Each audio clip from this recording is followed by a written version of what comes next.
guys, welcome back to the YouTube channel. So in today's episode, we're just going to be talking about some ways that you can start to master self-compassion. And if you know, I love to speak about self-compassion because it's literally one of the most important things that we need to focus on our self-care journey.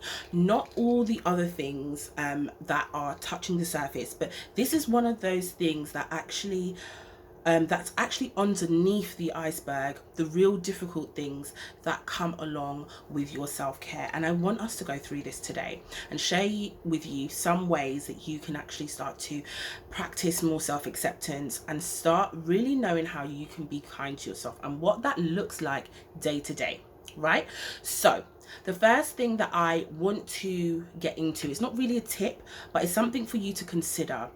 And that is whether you are at a point where you are ready to really master your self-kindness, your compassion. Is this something that you want to do? Because with anything that you want to make changes towards, it starts off with you making that decision. It starts off with you saying, yeah, I'm choosing to do this. So it starts off with a decision. So you firstly need to decide, actually, is this where you're at right now? Do you want to actually start being kind to yourself? And if so, why? Make sure you leave that in the comments below.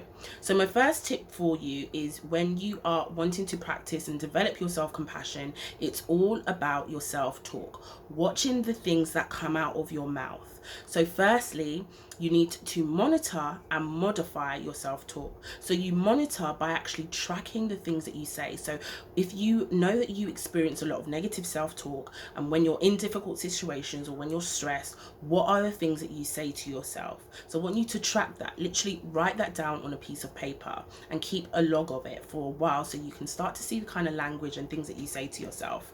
And then the next is to modify it. So before you start thinking about modifying these things, you want to actually ask yourself, is this true? Is what I'm saying to myself true?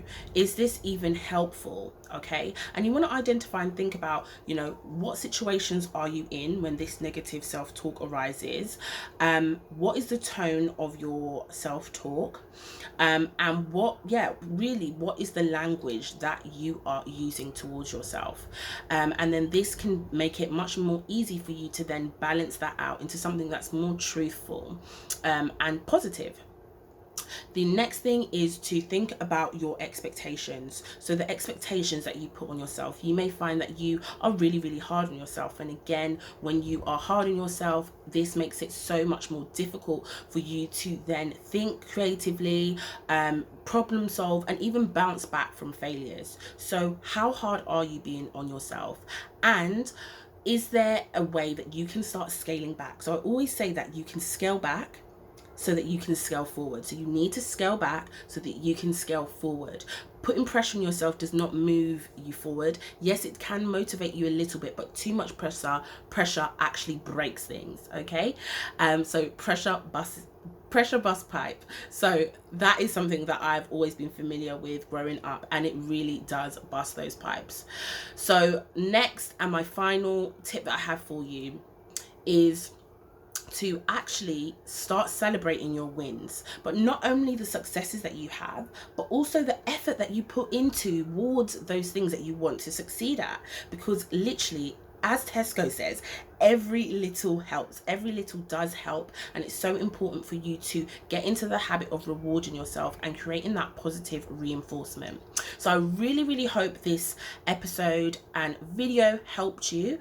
If there was a tip that stood out for you, comment below with which one you are going to really be focusing on. Make sure that you share, comment, and do not forget to subscribe.